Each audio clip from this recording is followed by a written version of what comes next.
pagpapatuloy po sa ating lahat na nandito ngayon sa ating church at sa ating FB viewers. Di ba? Bago yan. Bago po tayo magsimula aking pong pangungunahan, tayo po sa panalangin. Let's pray po. Lord na makapangyarihan sa lahat, kami po ay nagpapasalamat sa inyo ngayon ng hapon at kami po ay inyong iningatan at binigyan ng lakas upang kami makarating dito. At nawa amin din pong inilalapit sa inyo ang aming pang ibang miyembro na papunta pa lamang dito. Nawa kayo po ang patuloy na mag-ingat sa kanila at nawa ang lahat ng tatayo dito sa harap ay kayo po ang patuloy, kayo po ang manguna sa kanila at nawa ang aming maririnig na mensahe mamaya ay amin pong maisapuso at kayo po ang patuloy na maitaas ngayong gabi. Sa pangalan ni Jesus, Amen. Ngayon naman po ay dadako po tayo, ay pangungunahan po tayo ni Ate Lira sa ating pag-aawitan. Thank you, and good evening po sa ating lahat. Lahat nga po ng si Lord ang kalakasan ay magsabi ng Amen. Yan, tunay nga si Lord yung kalakasan natin lahat. At tayo po'y tumayo, sabay-sabay po natin awitan ng Panginoon ang ating kalakasan ng ating buhay. Let's sing, Holy is the Lord. Pwede po tayong pumalakpak, sumayaw.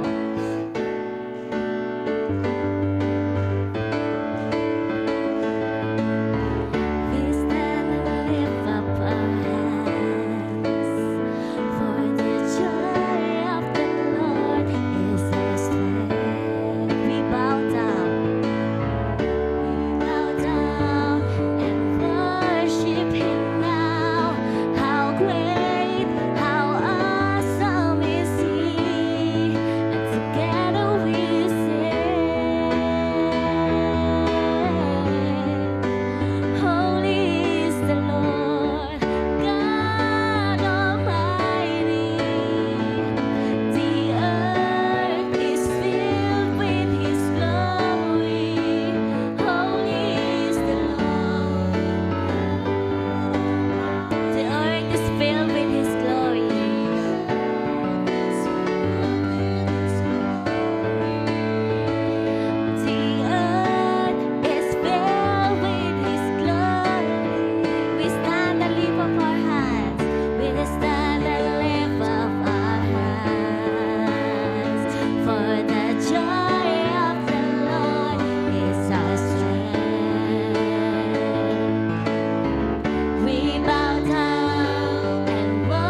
kinakatayuan naming lahat, Lord, ay patuloy na kayo ang may hawak ng lahat ng bagay.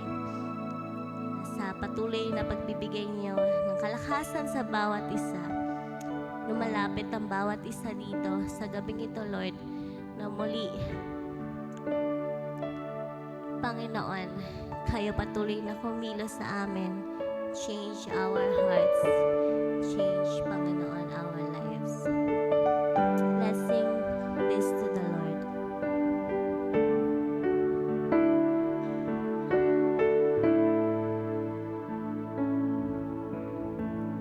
I love to worship you, my God. I love to worship you, my Lord, and sing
Diyos. Ito po ang aming awitin papuri sa inyo. Ang lahat ay magsabi ng Amen.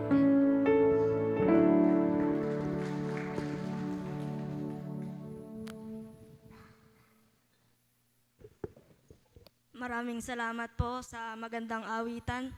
At tayo naman po ngayon ay dadako na sa ating pasasalamat. At ito po ay aking umpisan. Ako po ay nagpupurit, nagpapasalamat sa ating Panginoon sa mga biyaya na kanyang binibigay sa akin at sa aking buong pamilya, sa kalakasan na ibinibigay niya araw-araw at sa mga pagsubok na kanyang pinahihintulutan na alam niyang kayang-kaya kong lagpasan. At ito ay naging daan para mas lalo akong mapalapit sa kanya. At yun lamang po.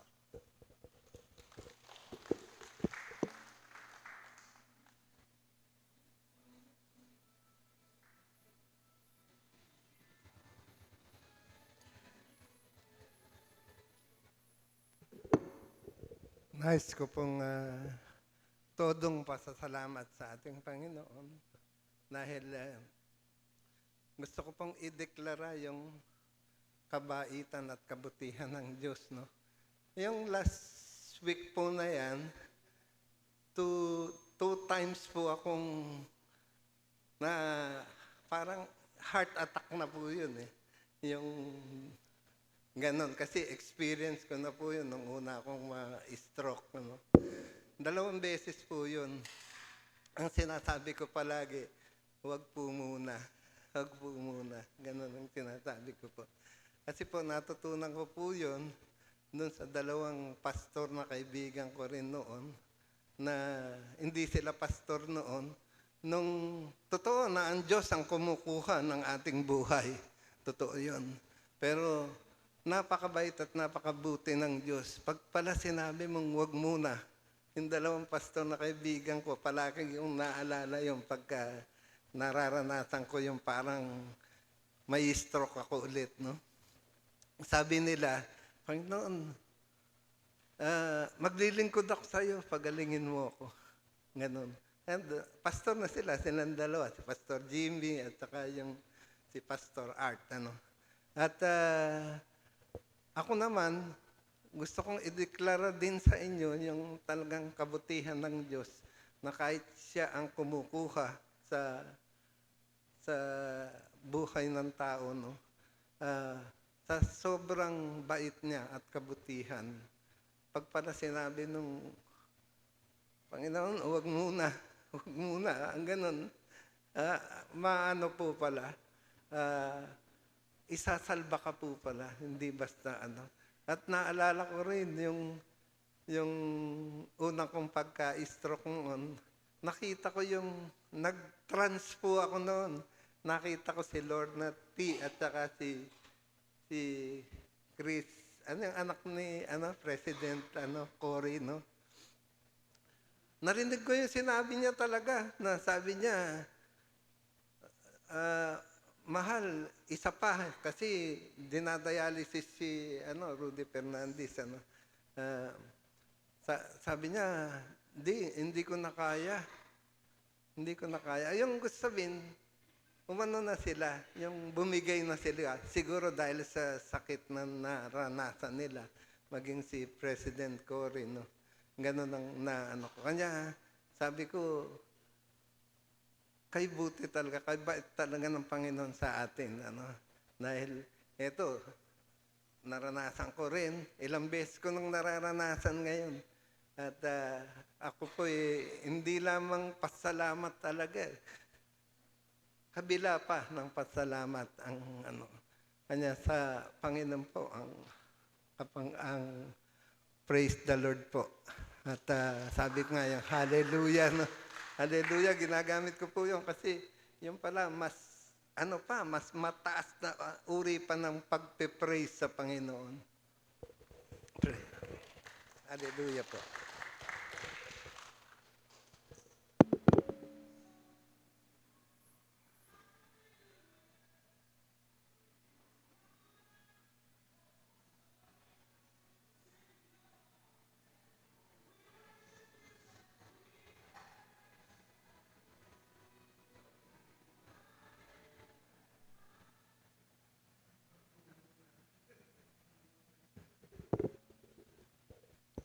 Magandang gabi po sa ating lahat. Ako po, nagpapasalamat sa Panginoon sa pagkakataon na aking maka-attend ngayon ng prayer meeting kasi last week pala, hindi ako naka-attend.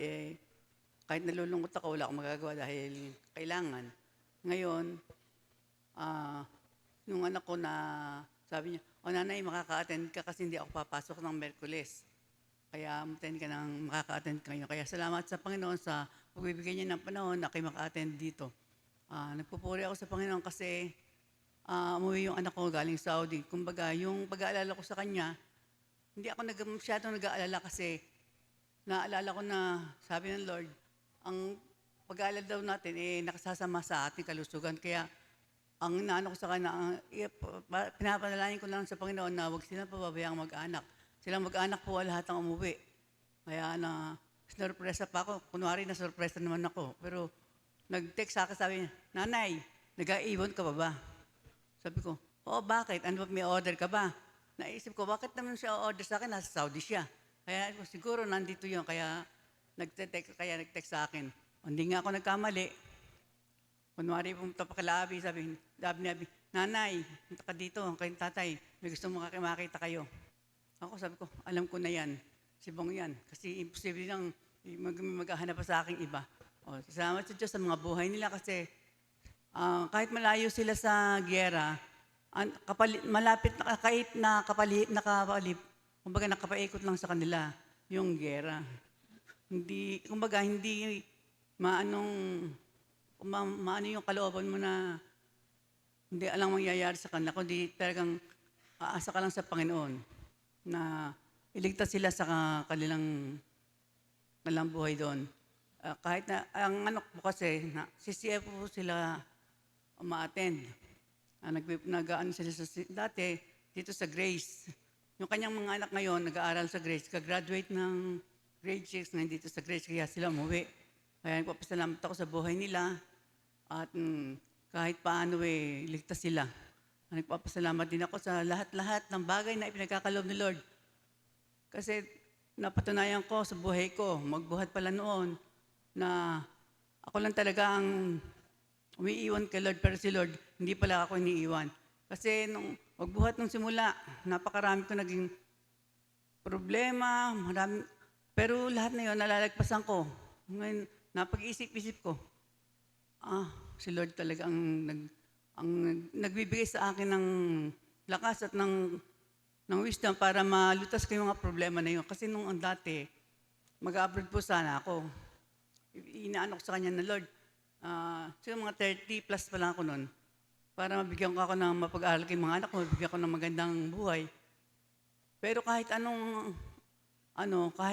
attempt ko na mag-abroad, lagi akong mabagsak sa health. Kumbaga, sabi ko, kung siguro hindi para sa akin to, siguro ayaw ni Lord na lumayo lumabas ng bansa at baka masira yung pamilya ko. Kaya tinanggap ko na lang sa sarili ko na magsikap na lang ako sa ibang paraan. Kahit na wala akong pinag-aralan, naghanap buhay talaga ako ng basta kikita ng pera, pinapasok ko. Napatunayan ko na wala naman sa nakatapos ka ng pag-aaral na para makapagpatapos ka na anak, nasa diskarte lang pala yun. Kumbaga talagang tatalinuhan mo lang at saka kumbaga yung hindi pandaraya ang gagawin mong hanap buhay, kumbaga, at kakasiyahan ka ni Lord. Napatunayan ko din na si Lord talaga ang umahawak sa buhay ko dahil kahit na noon na gusto ko kumbaga, puno ko ng problema, naisip ko na, magpakamatay na lang kaya ako, latsunin ko na lang kaya yung mga anak ko para wala na akong problema, wala na akong naisip. Kasi pagka pala problemado ka at wala ka sa Panginoon, na makakaisip ka ng mga hindi magandang bagay. Yun, napagpasyan ko sa buhay ko na lalasunin ko na yung mga anak ko. Pagkatapos saka ako maglalason. Talagang bumubuo na po sa isip ko yun. Si Lord, siguro, sabi niya, parang pinaisip niya sa akin, sabi niya, paano kung hindi mamatay yung mga anak mo at ikaw lang mamatay? Paano Sinong mag-aasikaso ng mga anak mo? Sinong iiwanan mo sila ng Kumbaga, parang yun ang nagbigay ng naliwanag sa isip ko na, oo nga, baka mamaya ako lang mamatay, tapos yung mga anak ko hindi namatay. Paano magiging buhay nila? Mas lalo sila magiging kawawa. Kaya talagang si Lord po talagang pinaka mga husay na teacher. Sa lahat po ng ating mga problema, sa lahat ng ating mga gagawin, sa lahat na, talagang kay Lord lang po tayo dapat dumalangin at umasa. Sa Diyos po mapuri.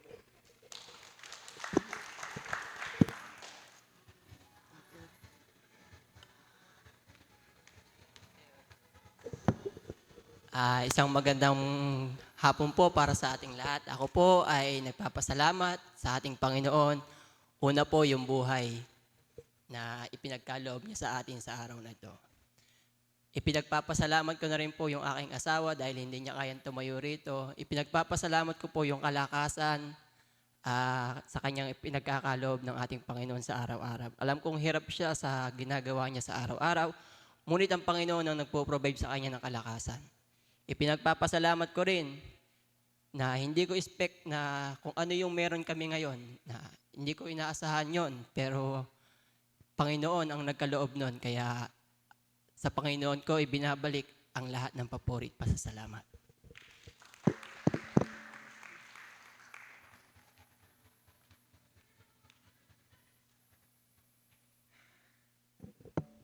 Magandang gabi rin po sa atin lahat. Ako rin po ay nagpupuri at nagpapasalamat sa Panginoon dahil talagang napakabuti ng Panginoon. Una, sabi ko nga, sa pag-iisa ko, maliit pa lang, elementary pa lang ang aking mga anak.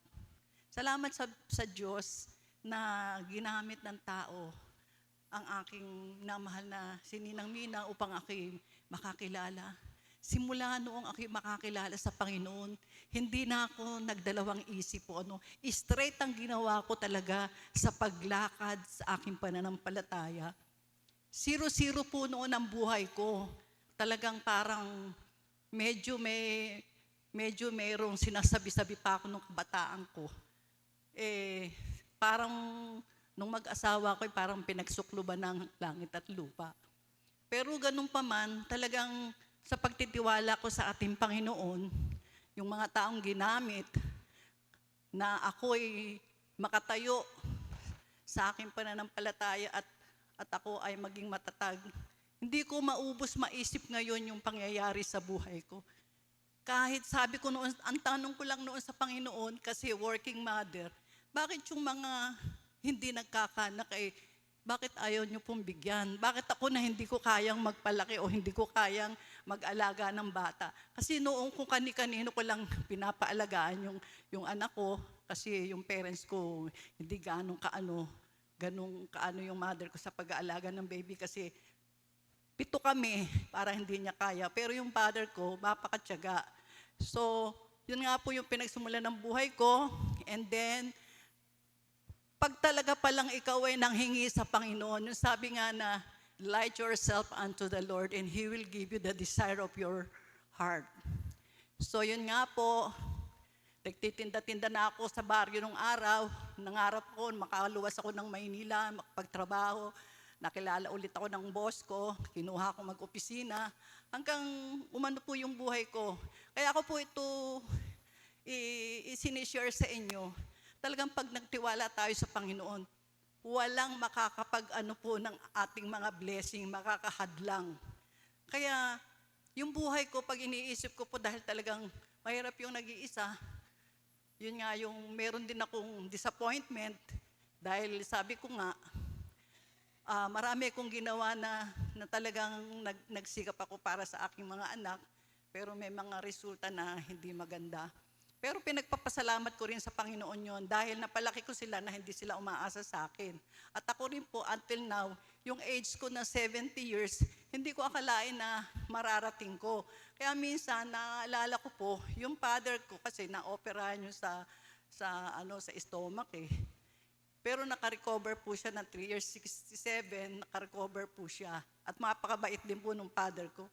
So, sabi ko, 70 na ako, baka kaya ako nasumunod. Pero sabi ko kay Lord, Lord, gusto kong makuha yung age ng mother ko.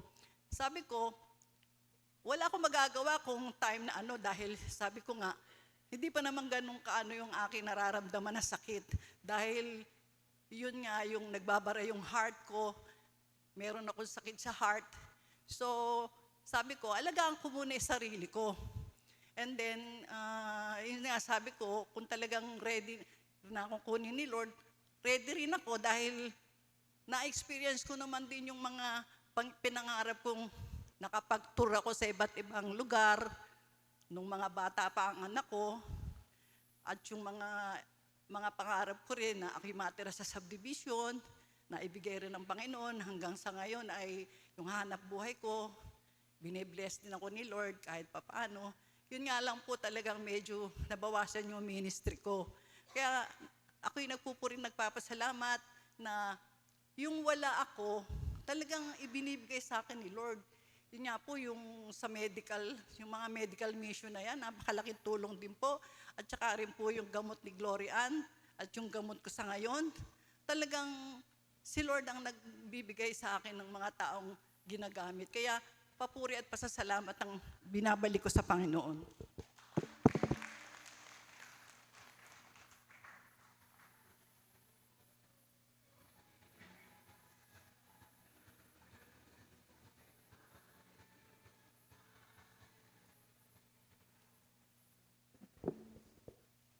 Alam ko po na marami pa po kayong pasasalamat.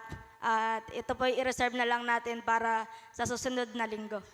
Akin naman pong inaanyayahan dito sa harap si Tito Charlie po para sa Thanksgiving prayer po.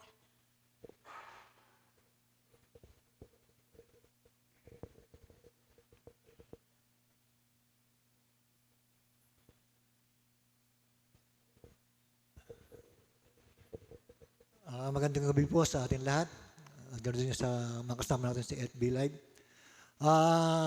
Bago po tayo mag-prayer ay magkapasalamat po ako sa Panginoon sa buhay po at kalakasan na pinagkakaloob niyo sa amin. Ganoon din sa buhay ni Chaik. Alam niyo po, no, isang linggo kinabahan ako kay Chaik. Tinext ako. Magkatabi kami ng kwarto niya sa taas. Tinext ako, siguro hindi na ako matawag sa kwarto, hindi na makatayo. Sabi sa akin, Tay, puntahan mo nga ako dito. Tapos nung pinuntahan ko, hindi na pala makabangon. Sumasakit ang ulo, napakataas ng lagnat. Sabi, Tay, bukas dalhin mo ko sa doktor. Umira na naman yung medyo kaba ko. Kinausap ko si Christian. Nagpatulong ako kay Christian. Kasi si Christian, alam ko maraming stock na gamot. Medyo na ano po ako noon, nag-alala naman kay Chai. Kasi nung mga ilang araw na kasi sa akin sinasabi yung masakit ang ulo niya.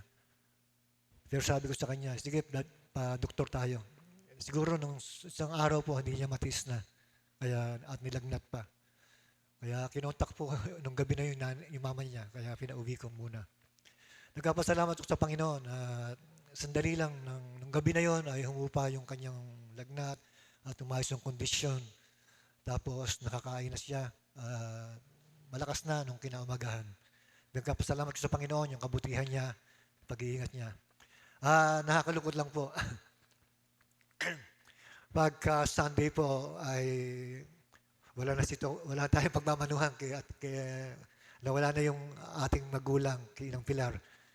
Alam niyo po, pinagmamanuhan ko every Sunday si Nana Pilar. Yung huling mano ko nung anniversary yata natin. Nakakatuwa po kay Nana Pilar, talagang komedyante siya, palabiro. Alam niyo po, pag nagmano ko sa kanya, hindi bitawan yung kamay ko. Hanggang hindi siya nakapagsalita. Nagtatanong po siya lagi sa akin ng wala pa ba ka?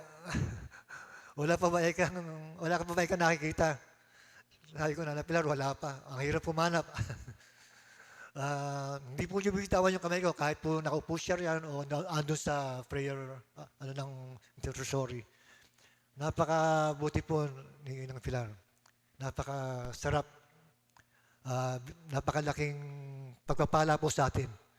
na huwaran bilang isang mananampalataya. Inaanyahan ko po tumayo lahat para po sa ating prayer. Lord, maraming salamat sa gabing ito. Maraming salamat sa mga pagpapala, sa mga pagsubok, sa mga buhay na pinagkakalob mo sa amin sa araw-araw. Alam namin, Panginoon, na kasama ka namin lagi. Bagamat kami, Panginoon, ay minsan ay nakakalimot, kayo ay narito palagi sa amin at patuloy na gumagabay, pinapatnubayan sa araw-araw na aming buhay.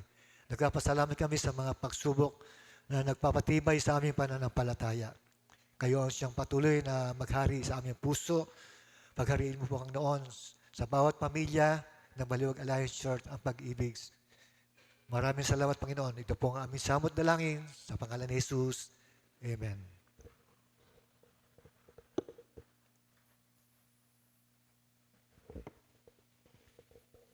At ngayon naman po ay tayo na po ay dadako sa ating mensahe na dadalhin po sa atin ni Brother Malik Gato.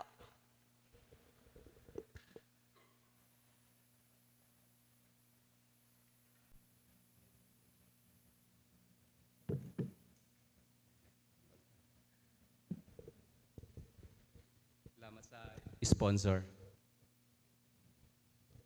Isang magandang gabi po sa ating lahat. Good evening po. Tayo po ngayon ay nasa tema pa rin po ng month na to ay Faith Beyond Borders. Faith Beyond Borders. Isa po sa pinaka-challenging sa buhay natin bilang isang mananampalataya o kumikilala sa Diyos ay yung kung paano natin maipapakita o maipapamuhay si Kristo sa iba't ibang klase ng tao sa paligid natin o sa iba't ibang sitwasyon sa buhay natin. Nais ko pong i-share sa atin ngayong gabi ang ilan sa mga character sa Bible na humarap sa iba't ibang klase ng buhay at kung paano nila naipakita yung kanilang pananampalataya sa iba't ibang hamon sa buhay. Tayo po muna ay manalangin. Dakilan namin Diyos, maraming salamat muli sa gabing ito na kami ay magpagkakataon na makapagbulay-bulay ng inyong salita. Dalayan ko, O Diyos, sa aming pag-aaralan, sa aming short devotion, ay maging pagpapala ito at ma-remind kami, Panginoon, sa mga bagay na nais niyong ipaalala sa amin. Salamat, Panginoon, sa gabing ito. Sa inyo po namin pinagkakatiwala ang lahat sa pangalan ni Jesus. Amen. 3 Bible characters ang nais ko pong ibahagi sa atin ngayon. How they demonstrate faith and how they respond in the different situation. Unang bagay po ay trust God over man. Ito po ay makikita natin sa buhay ni Noah. Alam po natin si Noah ay gumawa siya ng arko sa kabila po ng pangungutya sa kanya ng mga tao, still, he demonstrate faith in God's word over public opinion. In spite po ng difficulties, sa kabila ng hard times, sa kabila ng mga masasakit na salita, sa kabila sa panahon na sobrang sama ng tao sa paligid niya, pinakita pa rin niya yung kanyang pananampalataya sa pamamagitan ng kanyang pagsunod sa ating Panginoon. Sa panahon natin ngayon, baka ganito rin po yung ating nararanasan. Kamusta po tayo kapag nakakarinig tayo ng pangungutya mula sa kaibigan or sa pamilya o mahal natin sa buhay dahil sa ating paniniwala sa Diyos? Kamusta po tayo? Ano yung ating response sa mga ganitong sitwasyon? Kaya pa rin kaya natin na manindigan sa ating pananampalataya o tayo po ay makikiayon na lang doon sa agos ng mundo para lang sa pakikisama? Or minsan naman, napapanghinaan tayo ng loob dahil sa mga taong nakapaligid sa atin. Yung tipong kahit na pinakita mo na o pinapakita mo na, o ginagawa mo na yung kabutihan sa lahat ng aspeto ng pagkatao mo, pero parang sa paningin ng iba, sa paningin ng ibang tao, ay masama ka pa rin. Ikaw pa rin yung mali, they don't appreciate you, ikaw pa rin yung talunan. Sana katulad natin si Noah, hindi tayo madaling madiskaril sa mga taong nakapaligid sa atin. Patuloy pa rin tayo magtiwala sa ating Panginoon. We have to trust God over man. Sabi nga po sa Psalm 118 verse 8, it is better to take refuge in the Lord than to trust in humans. Amen? Pangalawa, faith without fear. Ito naman po ay makikita natin sa buhay ni Rahab. Kilala niyo po ba si Rahab o si Rahab? Unti lang yung tuwango. Amen. Rahab risked her life to protect Israelite spies, placing her trust in God of Israel rather than her own people. Dito naman sa istorya ni Rahab, pinapakita dito yung kanyang pagpili sa kanyang pananampalataya sa Diyos ng Israel. At hindi siya natakot gawin iyon sa kabila ng hindi niya pagiging Hudyo. Mas pinili niyang talikuran ang sarili niyang bayan. Kaya tayong mga mananampalataya o mga Kristiyano, huwag po tayong matakot. Huwag po tayong matakot ipakita na tayo yung mga mananampalataya at tagusunod ni Kristo. Huwag tayong matakot ipangaral at ibida si Lord sa ibang tao. Huwag tayong matakot sa rejection sa mga tao dahil sa pagsunod natin sa Panginoon. Kaya minsan natatakot tayo mag-share. Sa totoo lang, takot tayo ma-reject ng tao. Tama? Takot tayo na hindi tayo pansinin, takot tayo makutya. Alam niyo po kung bakit tayo natatakot? Dahil ito po yung inilalagay ng kaaway sa ating mga kaisipan. Yung tipong nararamdaman natin na wala ka nang magiging kaibigan kapag sumunod ka sa Panginoon. Or natatakot ka kasi kukutsain ka ng kaibigan mo, kutsain ka ng sarili mong pamilya o sa mga katrabaho mo.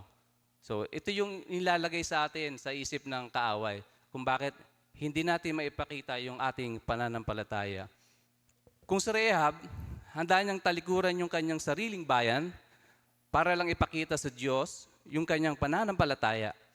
Kahit siguro kapalit nito ay yung kanyang buhay, yung kanyang privilege, yung kanyang reputation, ay kaya niya itong talikuran para lang sa kanyang pananampalataya sa ating Panginoon. Sana tayo rin po ay huwag matakot na mawalan ng mga bagay dito sa mundo para sa ating pananampalataya sa Panginoon. Huwag natin ipagpalit yung mga bagay dito sa mundo na alam natin na ito ay panandalian lamang.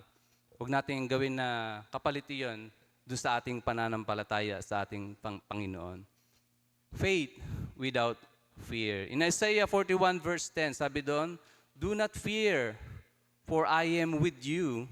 Do not dismayed, for I am your God. Pangatlo, faith producing action. Ito naman po ay makikita natin sa buhay ng isang babae sa Bible na merong problema sa pagdurugo. Alam niyo po yung account na yon sa Bible? Amen. Pinapakita dito yung paniniwala at pananampalataya ng babae na siya ay gagaling. Pero meron siyang ginawang action dito. Naniwala siya na kung mahahawakan niya yung dulo nung damit ng ating Panginoong Kristo, siya ay gagaling. Yung paniniwala at yung pagpupursige ng babae ay ito po yung nagpagaling sa kanya. Siyempre, yung action talaga, nagbigay doon. Pero yung kapangyarihan talaga ng Panginoong Jesus, yung nagpagaling sa kanya. Ito yung nagdulot ng katugunan sa kanyang matagal na kahilingan. Yung paghawak niya sa dulo ng damit ng ating Panginoong Jesus, ito po ay nagsisimbolo ito na kailangan samahan natin ng gawa yung ating pananampalataya sa ating Panginoon. Katulad natin, may nais din tayong katugunan ng Diyos sa mga kahilingan natin. Tulad ng trabaho. Tama? Marami sa atin nananalangin ng trabaho, pero hindi naghahanap ng trabaho. O kaya, namimili ng trabaho. Di ba? Humihiling tayo sa Panginoon ng trabaho. Or humihiling tayo sa Panginoon ng katalinuhan, mga estudyante. Pero hindi naman tayo nagsusumikap mag-aral. Di ba? Kung saan lang tayo nagpupunta. Nagmi-milk tea lang. Hindi, joke lang. Okay lang mag-milk tea. Humihiling tayo ng maayos na relasyon sa pamilya, pero hindi naman tayo kakitaan ng good example sa loob ng tahanan. Tama po ba? Humihiling tayo sa Panginoon ng pag-iingat. Ito, medyo may tama sa akin to. Every time na kami bumabiyahe ni Mrs., nagpe-pray kami ng pag-iingat. Pero sa totoo lang, pag ako po ay nagdadrive, parang din po ako si Pastor ID. Kapag ka nasisingitan, ayaw patalo. Ayaw talaga patalo. Kaya meron akong Holy Spirit sa tabi ko na bumubulong na 90 lang, 90. Oh, ganun. So, ang ganun bagay. Umiling tayo ng pag-iingat sa Panginoon, di ba? Pero tayo rin yung gumagawa ng ikakalapit natin sa disgrasya. Ikakalapit natin sa kapamahakan.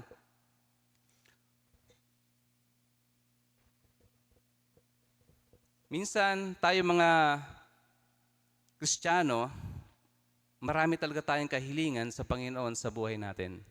Yes, naniniwala tayo sa panalangin, pero minsan nakakalimutan natin na may kaakibat itong pagkilos o pagpupursige. Hindi na tayo nagsusumikap.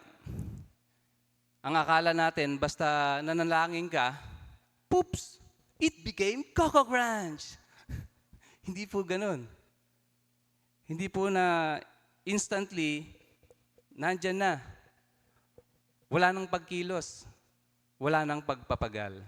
So yung ating pananampalataya, samahan natin ng action.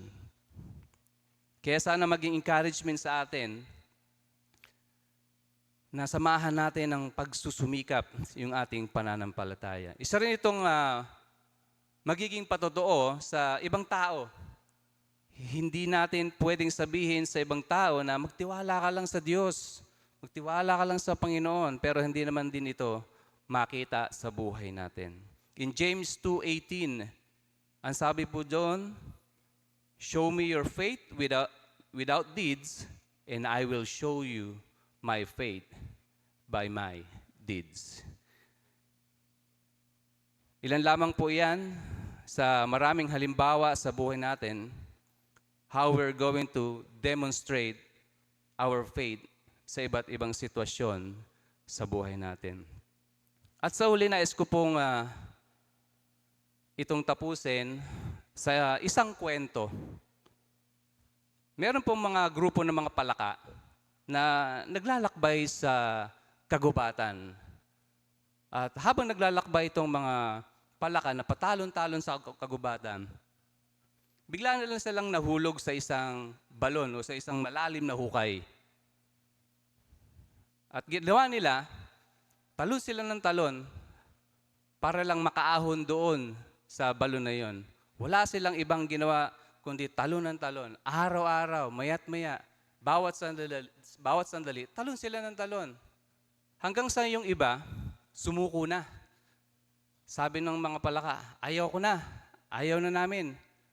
Hindi na tayo makakatakas dito sa balon na to. Pero merong isang palaka na nakita nila na tuloy-tuloy pa rin yung kanyang pagtalon. Sabi ng mga nakakita sa kanya, "Hoy, palaka!" Tawagin na lang natin sa pangalang Diego, itong palaka na to. "Hoy, Diego! Tigilan mo na yung kakatalo na yan.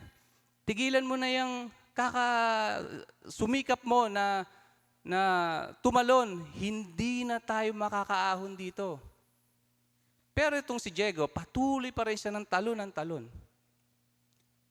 Hanggang sa isang araw, itong si Diego, talon, nakasampa siya doon sa balon, nakaahon siya. Nagulat ngayon itong mga nagulat naman itong mga naiwan doon sa baba. At itong si Diegong palaka, tuwan-tuwa. At nagpapasalamat siya doon sa mga nasa ibabang mga palaka, mga naiwan doon sa balon. Sabi ng mga naiwan doon sa balon, "Bakit ka nagpapasalamat sa amin? Hindi ka nga namin ini-encourage. Binibigyan ka nga namin ng discouragement," parang ganon. Sinasabi ng mga palaka na naiwan sa balon. Alam niyo po kung bakit nakaahon yung palaka? Bingi po kasi. Bingi. May advantage din pala. Ha? Bingi po yung palaka. Akala nung binging palaka, chini-cheer siya. Akala nung bingi ng palaka, ini-encourage siya na, "Sige, talong ka pa. Sige, talong ka pa." Pero hindi niya inaakala na yung mga palakang yun, dinidiscourage siya. Hindi ka na makakaahon dyan. Hindi ka na makakaakyat. Pero si Diegong palaka nakaahon dahil sa bingi. Ano pong aral pwede natin matutunan dito? Sa lahat ng panahon, sa lahat ng oras, tayong mga mananampalataya, marami tayong nakakasalumuha ng mga tao. Iba't ibang sitwasyon sa buhay natin na pwede tayong ma-discourage, pwede tayong mag-sway, pwede tayong madala, pwede tayong magbago yung isip natin ng pagtitiwala sa Panginoon. O your ating faith bilang isang mananampalataya, pwedeng mabago. Pero sa aral na ito, sana si Diegong palaka, minsan magbingi-bingihan tayo. Para yung mga naririnig natin na discouragement, yung nakikita natin ng mga discouragement, ay hindi natin mapansin. At doon tayo makikita kung ano ba talagang tunay ba tayong Kristiyano, na ang nakikita ba natin ay discouragement o naka-focus tayo sa ating Panginoon. Amen? Magandang gabi po.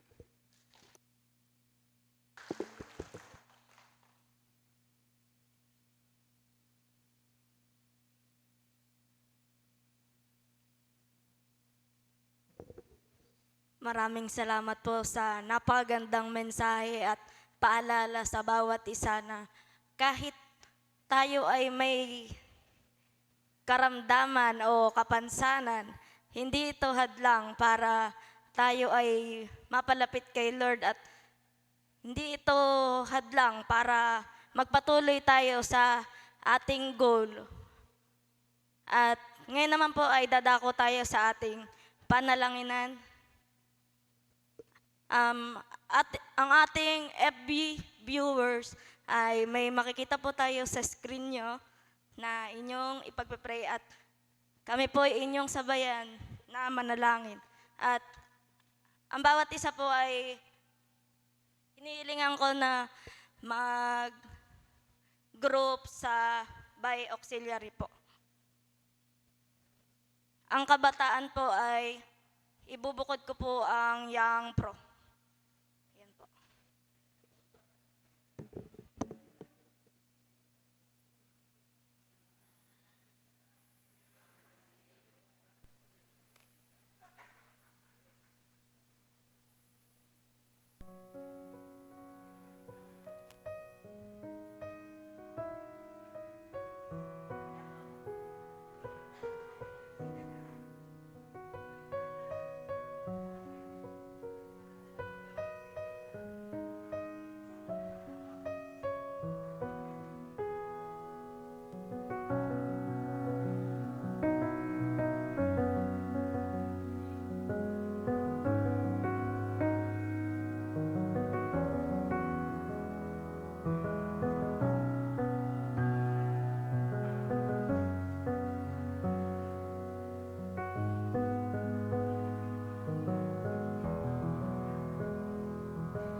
At kung tapos na po ang bawat isa na manalangin, akin po ang inaanyayahan ng bawat isa na bumalik na po sa ating kinaupuan.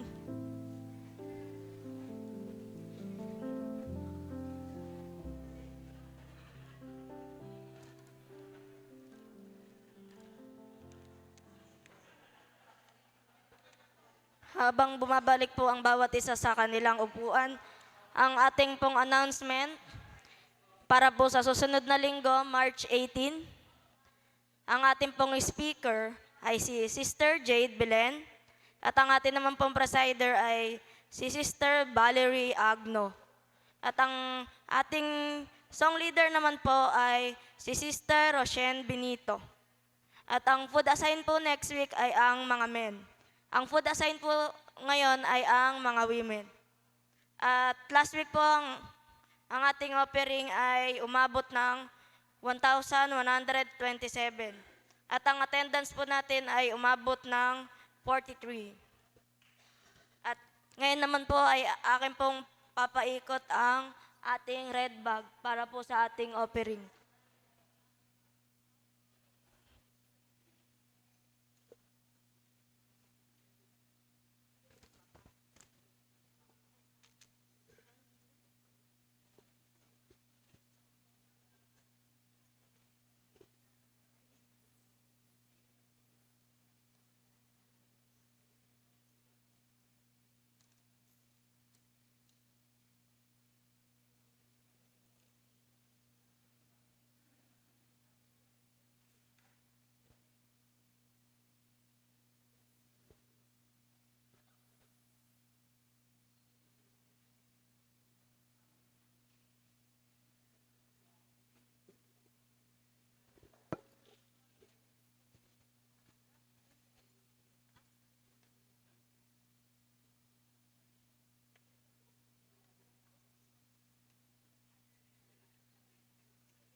Ngayon naman po, akin pong inaanyayahan dito sa harap si Pastor Ayan po para po ipag-pray ang ating offering at mag-closing and closing.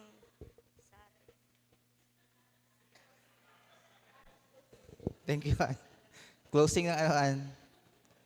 Sige, maraming salamat po. Paalala po sa ating lahat, sa lahat po ng nagnanais na magpabaptize, meron po tayong baptismal class ngayong March 29, last Sunday ng Marso. Para sa mga naglista, sa gustong magpalista, nandito po yung listahan kay Sister Roan. Tayong lahat po ay tumayo para sa ating closing prayer and benediction. Let's pray. Panginoon, maraming salamat sa panibagong pagkakataon na kami po ay sama-samang nananalangin. Na alam po namin, pwede naman po kaming mag-pray sa bahay, pwede naman po kaming mag-pray sa trabaho, but it's a big step para sa bawat isa na pumunta ng church para makasama rin ang aming mga kapatid at kami ay sama-samang manalangin para sa iba't ibang concern para sa aming bansa. Maraming salamat, Panginoon, kung paano po ninyo patuloy na tinutugunan ang aming mga dalangin at paano niyo po kami tinuturuang maghintay doon sa iba naming mga dalangin at kung paano po ninyo kami tinuturuang tanggapin ang mga dalangin na hindi na dapat namin hinihintay. Maraming salamat sa inyong kabutihan, Panginoon. Tunay nga po na hindi namin kayang tumbasan at bayaran ng kahit anumang bagay ang inyong pong pag-ibig sa bawat isa. Maraming salamat din kung paano po ninyo patuloy na binabago ang puso at ang buhay ng bawat isa. Sa gabing ito, nais din po naming ipagpasalamat sa inyo maging ang pagkain na aming pagsasaluhan, magbigay po ito ng kalakasan sa amin, ma-enjoy po namin ang aming fellowship sa gabing ito at ingatan niyo po ang bawat isa na kape po'y makarating ng maluwalhati sa amin pong kanya-kanyang mga tahanan. Sa inyo po ang kapurihan, ito po ang aming pasasalamat sa pangalan ng aming Panginoong Jesus.